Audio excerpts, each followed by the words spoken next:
So good afternoon, everybody. Thank you all for coming to this Paris Air Lab. We are very happy that we got invited to present a little bit of what the European Commission is doing with respect to our approach for innovation in aviation. So when we were discussing with the organizers in which premises we can do this kind of an event, we decided for this Paris Air Lab because, yes, we are from DG RTD, so we are from research and innovation. So we have innovation in our portfolio, in our genes. But we also had a look at the internet, what is written about this Paris Air Lab here. And it's written that we are exploring the challenges and opportunities of shaping the future of air transport. Okay, check. We are looking for new energy solutions like sustainable fuels, electrification and hydrogen. Also this, check, we are doing it. And of course, ultra-efficient aircraft and innovative architecture. So this is everything that you will see in the next couple of minutes. We will present on each of them. But what is also very important for us from a policy and commission point of view, that we also present to you how we enable innovation in Europe. So we are not researchers, we are not doing research, but we are taking care that we prepare the ground that innovation can happen here in Europe. This is, of course, about competitiveness, so we need to ensure that products or that innovation that is done in Europe enters into the market. That is very important for us. It's also about decarbonization, so we have the climate change and we need products that decarbonize our industry. A part of this is, of course, the energy system, so we need to be independent as far as we can from fossil fuels and fossil energy, and sustainable aviation fuels are definitely a part of that one. And also a very important part of it is critical raw material. So everything that is built here in Europe needs materials, raw materials in the beginning. And in a changing world, we just discovered that this is a challenge that we need to tackle in the future. So we will also refer to that one. And last but not least, and this is the core of what the EC is doing in some of these things is financing. So how can we support especially startups and SMEs in order that they can produce the innovations that will make our industry competitive in the years to come. So all of this will be part in the next couple of 30 to 40 minutes. All of this will be presented here by our colleagues. And I would like to quickly introduce them here. So to my left, there's my head of unit, Jana Mila. She's working at DG Research and Innovation. Then we have Mr. Martin Lange. He's working for DG Grow, which is the DG for internal market, industry, entrepreneurship, and SMEs. And we have Karina Faber. She's working for the European Innovation Council. Okay, and then let me start with Jana Mila. So Jana Mila is my head of unit. She's working at DG RTD. She's a very experienced official of the European Commission. She started her career in the Directorate General for Environment in 2006. In 2008, she started at DG Trade, where she was responsible for energy and industrial issues, like with Eastern countries, including Russia.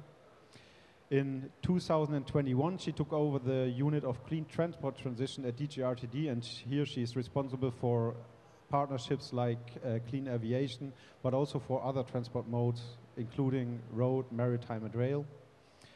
And Jeanne is an engineer.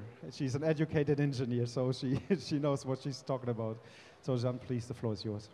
Okay, thank you, Niklas. So I'm happy to be here to give you an introduction on how you. Okay, yes. What are your views or visions for the innovation in the aviation sector at European level? So I will start because, as you know, since last year we have a new commission with some priorities, and one of our key priority is competitiveness to accelerate and to improve the competitiveness of the EU as a whole. And of course, it's also relevant for the aviation sector. And I think here we see that business as usual is not enough. We have quite a lot of pressure from competitiveness all around the world. So I think we really want to tackle this. And what it means, so how we translate this. So we have this competitiveness compass where we really want to focus on key elements, key sectors, to see how to be better. So the innovation gap, because we have some technologies where we are not the first and we should really be leading in this technology. Decarbonizing is still a priority, and reducing dependencies. Now for the aviation sector, I think, if you look at the decarbonization of the aviation sector, it's important, and for this we have, we structured it a little bit in different work stream, like aircraft and engine, air traffic, market-based measures, and sustainable aviation fuels. But I think also we have to look at how it fits with the digitalization of the sector, for this sector it's important not only to decarbonize but also to be leading in these technologies. So I will present you so how we are structured in ORS in Europe. We have fundamental research, we have Pillar 2, which is industrial research, and Pillar 3, which is among others, the European Innovation Council, where we will have more information on this, which is dealing with startup. What we need to do, so we have quite some research on the Pillar 2 for aviation, industrial research. Maybe we need to go more to the market, to go more to industrialization in these new technologies, and that's something we are looking very closely now for the future. We also need to have more links to startups, and you will have a presentation from the European Innovation Council, so see a little bit how we do this. And how we work with partnerships, so we work public-private partnership where we set up the agenda of research together with the private sector.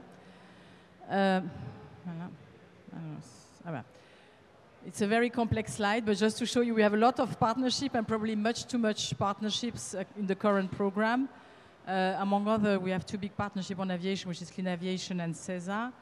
But what I want to say is that for the future, we really need to focus a little bit more, to say we have key sectors in the EU where we want to be the best, because also where we want to invest more money and focus here on the technologies, and I think aviation is certainly one of these sectors. And we have to see how we manage this also for the future. This is how we currently work in clean aviation, so according to the three pillars of technologies.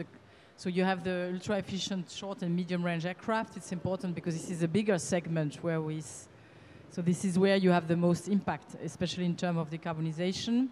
The hydrogen-powered aircraft, which is something of the future, where we think there may be some potential here to fully decarbonize the aviation sector, but of course it's something which is more for the future.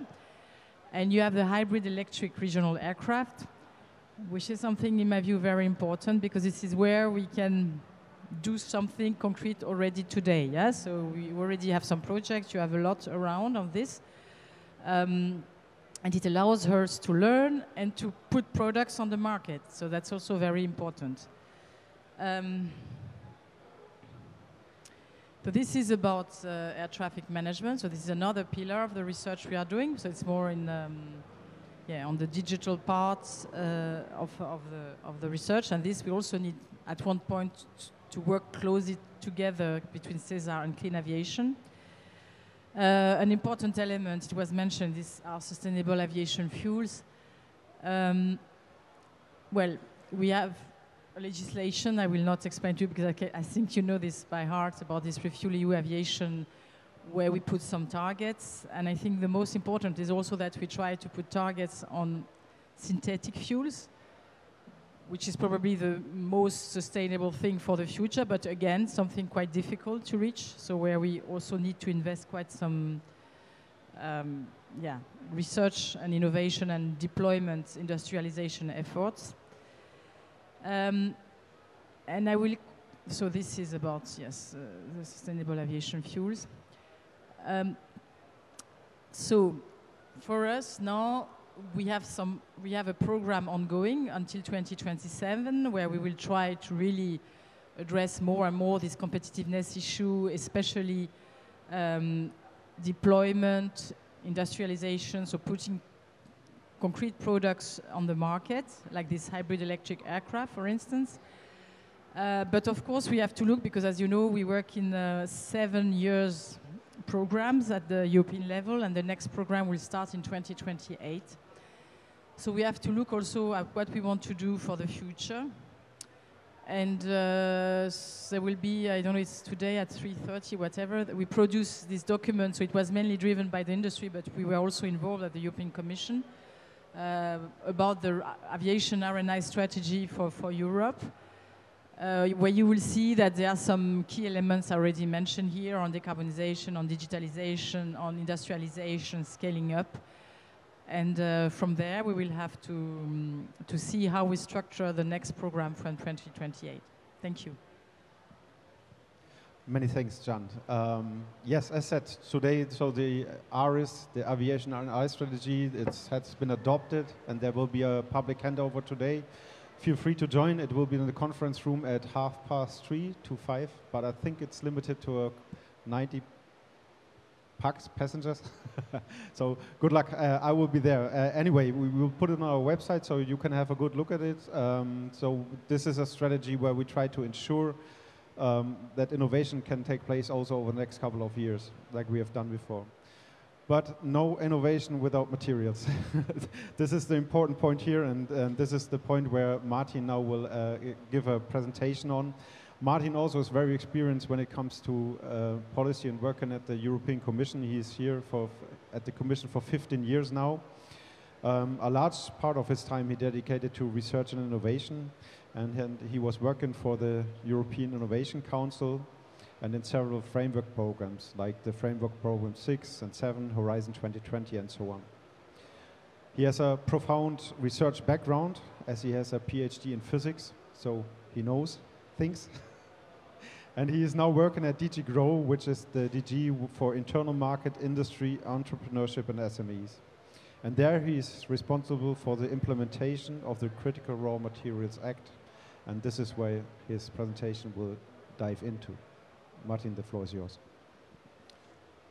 Thank you very much, Niklas, also for the invitation to present to you to an audience that is not the typical target audience that I'm usually giving these presentations, but still a very, very important topic, because it deals with supply chains and supply chain securities, which is absolutely at the core also of the current Commission.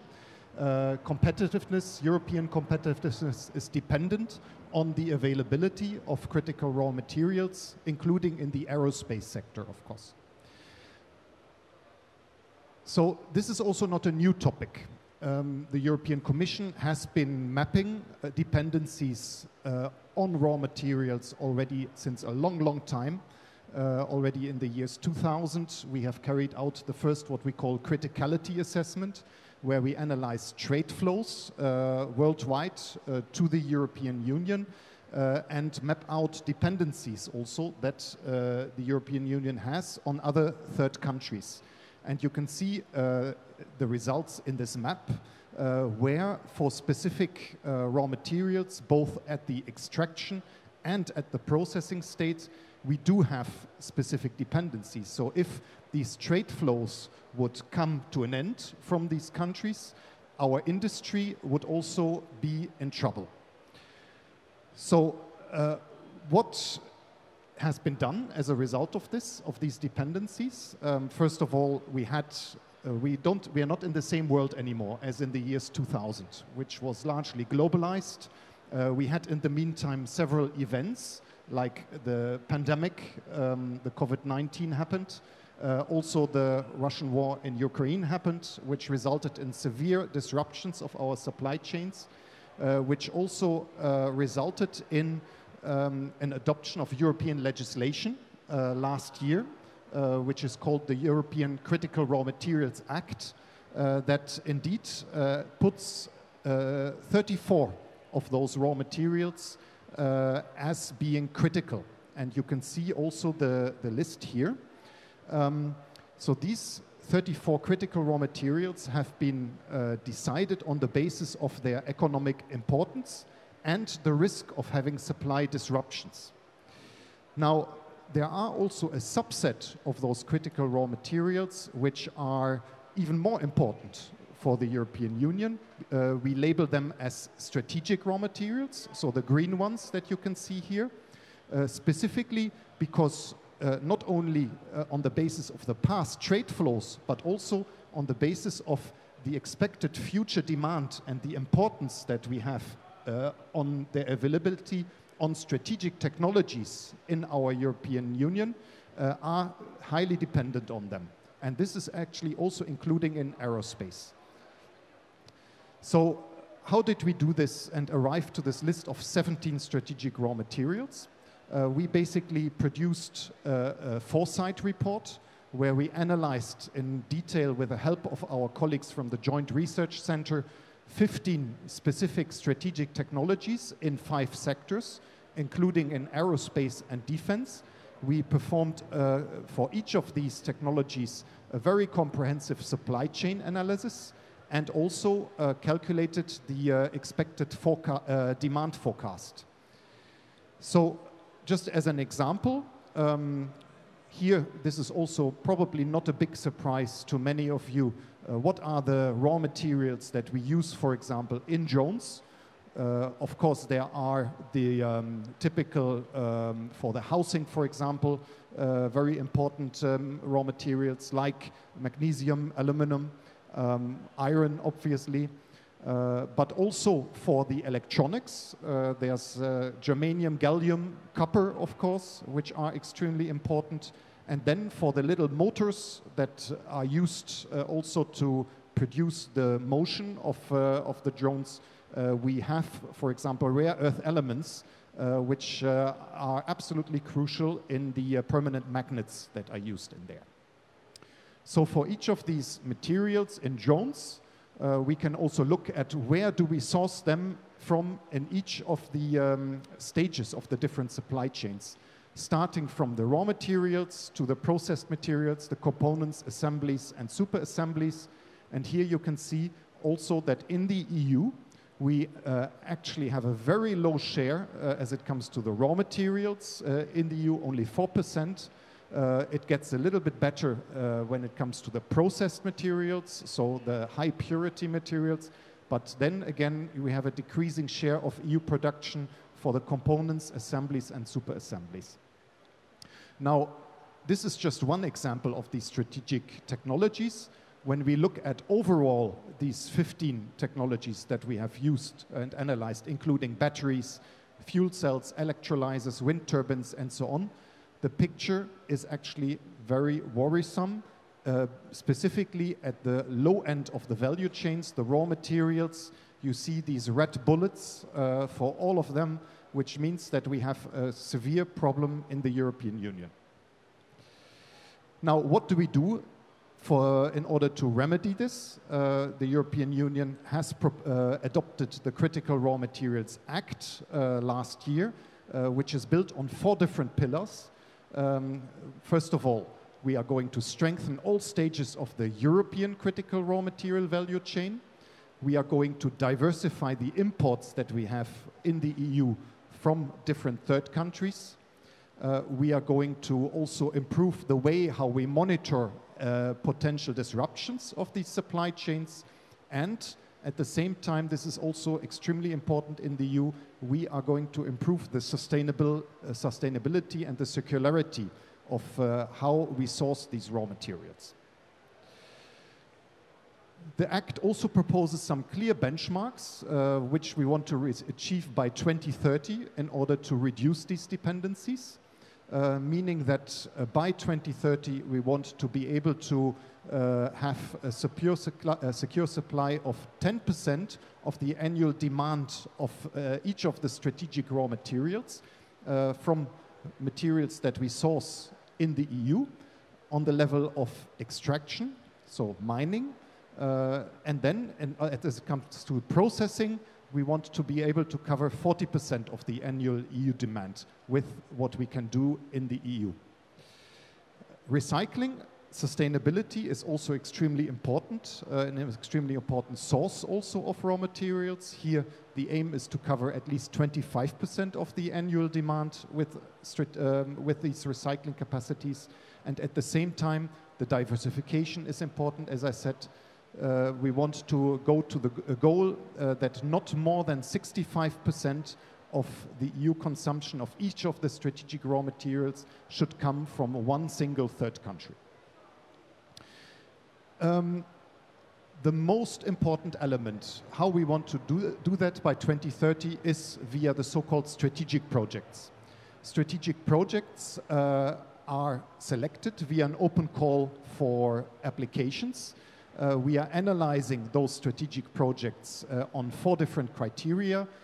Their possibility to contribute to the supply security, sustainability, technical feasibility, as well as, because it's an EU project, cross-border benefits. And once they have been selected, they get specific benefits. This is an EU law, so we have been able to put a maximum duration on the permitting times that those projects will have even under national laws. For mining projects, for example, the maximum time to obtain this permitting is 27 months, and for processing and recycling projects, even less, 15 months. And even more importantly, of course, is the financing, because we are going to make sure that these strategic projects get into contact with the right investors, with the European Investment Bank and other national, regional banks, in order to make sure that they can get also off the ground. The first set of strategic projects have just been selected in March this year. There were 47 of them, and you can see here with the different elements on the map behind me for these materials.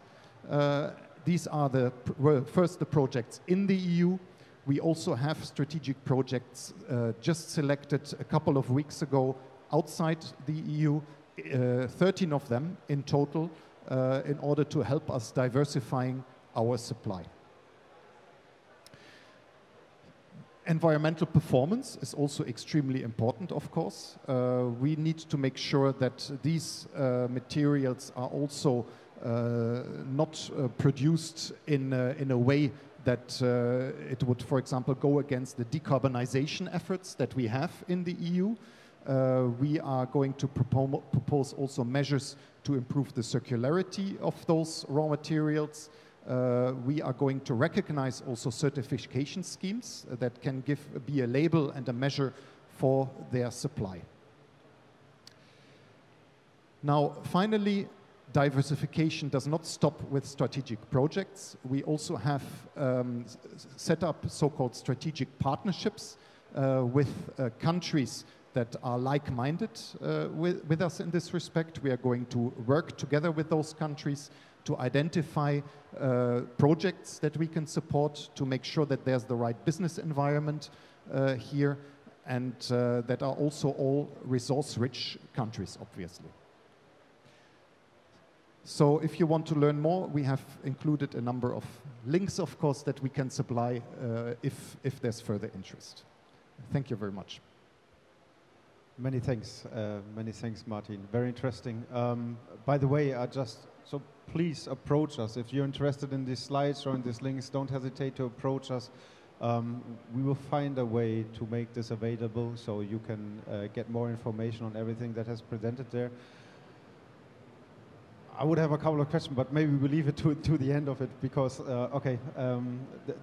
it seems there's a lot of challenge behind it, but hopefully there's also a lot of opportunities here, business opportunities when it comes to circularity, to new materials and all these things.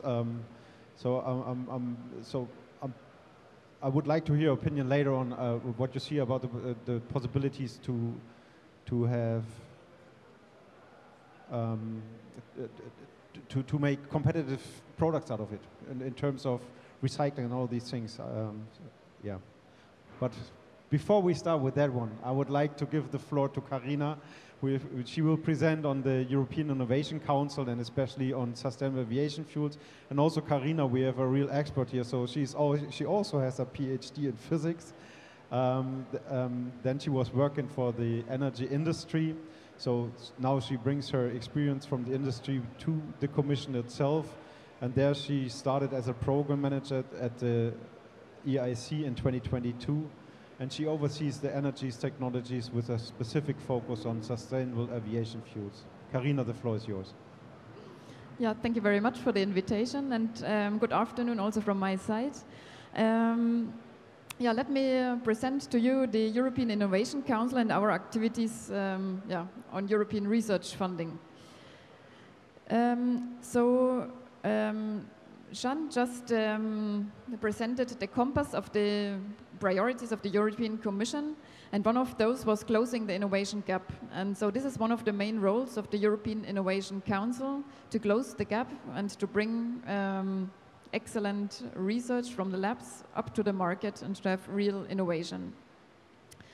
The EIC is Europe's most ambitious innovation initiative in that sense. From 2021 to 27, so that's the current research framework program. We have a budget of 10 billion, which we spent on innovation. It's quite unique because we combine research in the lab, but also we have an accelerator for small and medium enterprises, for startups and scale-ups. At the moment, we are the largest deep tech investor in Europe. Deep tech, that means it comes from the lab. There's a scientific idea behind, and so that's why it's also related to several challenges. So it takes a long time, innovation time. It's high risk, high gain, and so we fund that with over 3 billion at the moment. And we also try to enhance the European innovation ecosystem by building partnerships with other instruments from the European Commission. So what I really like about the EIC is that it's not only about one or the other side, but we fund, as I said, deep tech along the entire innovation journey. And for this, we have 3 dedicated funding measures, which I will present now. For technology readiness levels 1 to 4, so that means it's still at lab stage, it's being developed, and we have our Pathfinder tool. And here it's really, the focus is on advanced research and game-changing technologies. So we want to see then breakthrough fundamental research. And here the mechanism is that we have collaborative projects, and there everybody is invited to join. So researchers at universities, research institutes, but also corporates or small and medium enterprises.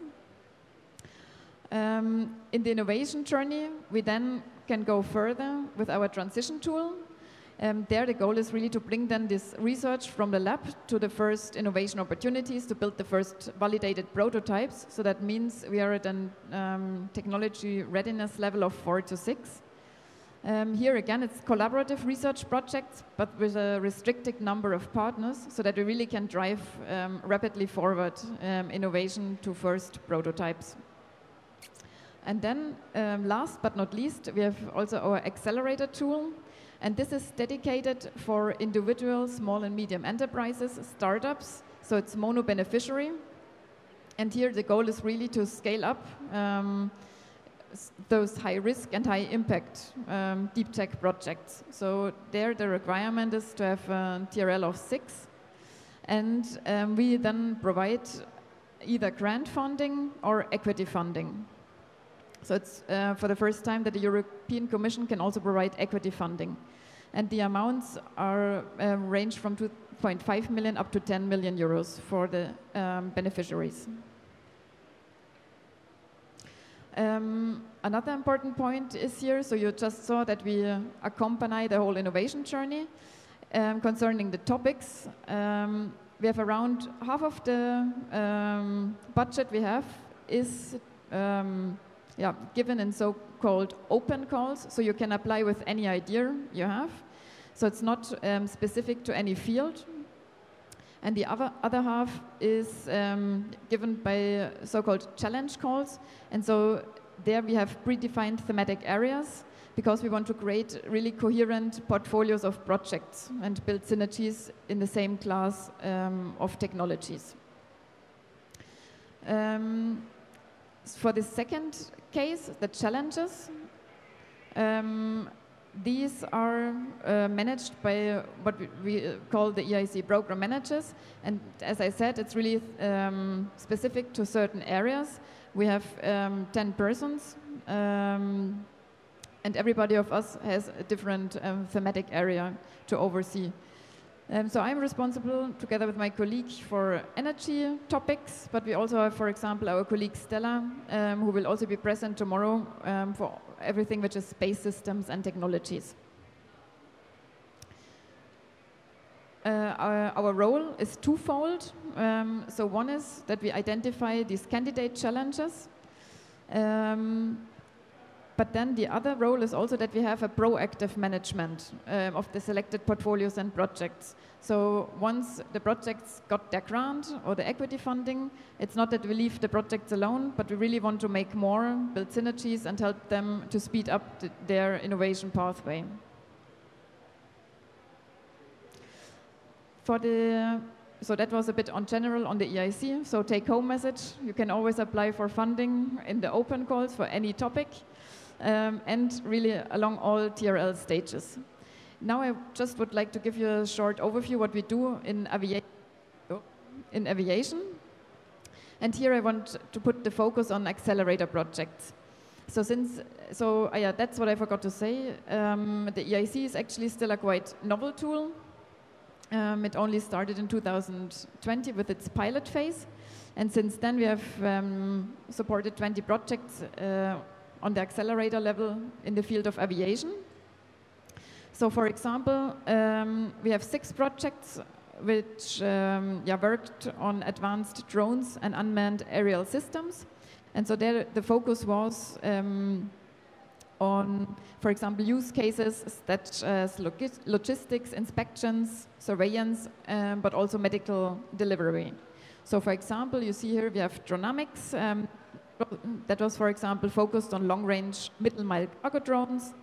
But we also had a project, or this SX 1.3, which was on autonomous solar-powered drones for Earth observation. And we also had SkySaver for medical delivery drones. So just to show that it's can be quite diverse.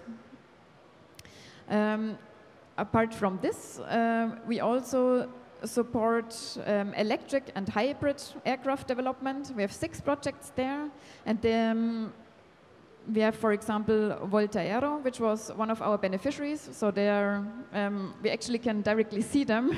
It's in front of here. So just have a look to see how they advance very well in building this hybrid electric aircraft for around 4 to 10 passengers. We also have projects on sustainable aviation fuels, but this I will go into detail later. We also work with 2 projects on aviation systems, data and connectivity. And here this is really to support aviation through wireless communications, data platforms and operational optimization. And last but not least, we also have a project on advanced materials, where the goal is to develop high performance, also sustainable materials which are heat resistant and fire safe composites for aerospace components. So as you see, this is an example of how we can cluster the projects and build up synergies within the EIC. And now I would like to deep dive a bit, because that's the field where I come from. It's on the sustainable fuels and chemicals. And so I would like to show you some of our projects, just to give you a glance of what we do today. So first one is scarfed. Here it's very nice. The feedstock, the only thing you need is renewable electricity, water, and CO2. And then they develop a technology where they first transform water and CO2 to formic acid. Yes. And these can then be in further processes used in the HEFA process to get biofuels. And what I like very much about that project is that it really combines electrochemical processes with electricity, but also fermentation. So really utilizing the power of biology to build up really complex hydrocarbons from water and CO2. So this was an accelerator open project, and it's coordinated by the startup Coval. In line with that, we have another project where we produce, in this case, synthetic aviation fuels, so e-kerosene, again only from electricity, water, and CO2. That's a German startup, Inauguration, and they are very successful. They just raised over 129 million in a Series B fund, investment round. And so their competence is in this development of microstructured modular Fischer-Tropsch reactors, where you then can get e-kerosene out. So that was 2 accelerator projects. I also want to give you a glance of what we do on the lower TRL levels. So I want to show you this one, which is a transition open project. They just have been elected one of the 10 World Economic Forum top innovators. It's a Hungarian startup, eChemicals. And they actually produce from CO2 and electricity carbon monoxide. Carbon monoxide is really a base chemical, which can then be, together with hydrogen again, be converted into sustainable or synthetic aviation fuels. And they are now at the prototyping level, so with the EIC funding, they also got now a validated prototype and are ready for accelerator funding. And now a Pathfinder challenge project, just to show you what we, kind of these breakthrough technologies. So what I showed you before, it was also on the production of long-chain hydrocarbons, but in several steps. You first have to transform water into hydrogen, then combine it with the CO2 or CO, and then you build up these long chains. So it's different processes. Here we have a project which is quite forward-looking because it combines all this in one single device. So they actually develop double-active membranes to convert CO2 and water directly into long-chain hydrocarbons. And they not even need electricity, because with the ongoing need for renewable electricity, that may be a bottleneck, but they directly use sunlight. So there's not this competition for, and the high cost also related to green electricity.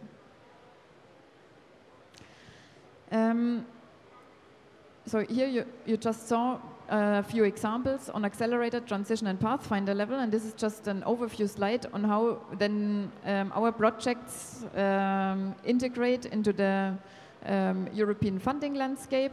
So what we can do at EIC, and what we are for, is to support R&D on the Pathfinder and transition level, to, for example, develop novel conversion processes, or to use, as we just saw, not electricity but sunlight, so diverse sources of renewable energy, and also to use alternative resources such as CO2. And we can, with these funding measures, can support to go up to quasi-industrial prototypes which reach TRL 6. And then with the accelerator, we support the technology upscaling. We can have small pilots to de-risk this technology. We can have then operation procedures and validated performances. And this is then highly important, especially for these technologies on the sustainable aviation fuels, to then being tested in really large-scale demonstration projects, such as the Innovation Front from the European Commission, where we then test the whole value chain. And to have really then the practical aspects and real techno-economic validation of the industrial efficiency. So the current EIC work program, that is the funding opportunities. We have 1.4 billion euros this year. Please have a look. So there are still deadlines to come, for example in October for the accelerator, and transition for September. And so as I said, open is always available, and in the current work program we also have one challenge in the space area and one in mobility, so that may be of interest for you. Please just have a look at our work program. And with that I would like to close, and yeah, all the information I just showed are on our website. Okay, also to you, many thanks, Karina, for this. Before, we still have some time, so if you don't mind, we can spend 5 minutes for questions if you want. I would like to come back to my question that I had previously, because it's a bit out of scope for aviation show to have critical materials, but yeah, you were clear that it's very much important. My question is, as I said, so we discovered that we need fuels, mainly for decarbonization reasons, so we had this regulation on sustainable aviation fuels.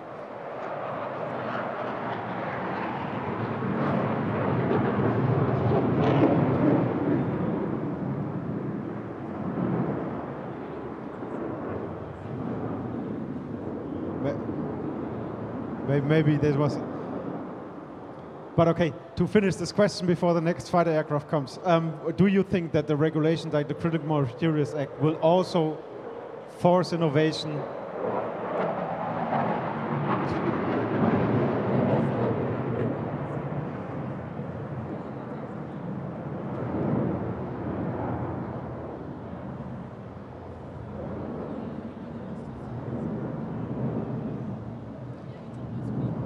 Martin, I think that's going to be hard to answer this question.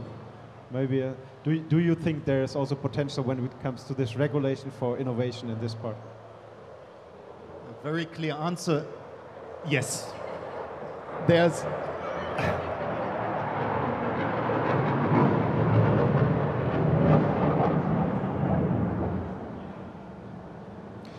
No, both in terms of sustainability, making sure that we can recover all these critical and strategic raw materials that exist in old aircraft, for example, is a huge potential.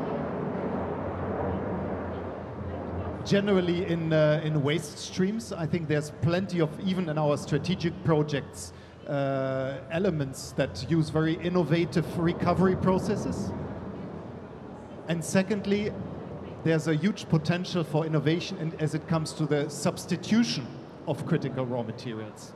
I think it's important that also the research and innovation community is looking at possible ways to replace strategic raw materials. It's good that it gives me a bit more time to think about my answers, having these interruptions. That is very useful, I have to say. No, and also to the development of advanced materials that have increased functionalities. I think this is also important, on top of ensuring the supply of raw materials, of strategic and critical raw materials. We can also make sure that and achieve through innovation basically the possibilities to also reduce the demand by replacing them. That is also an important innovative part. I hope you understood my question. I understood it. I did my best. We have the discussion process again. Thank you very much, everybody. Enjoy the air show.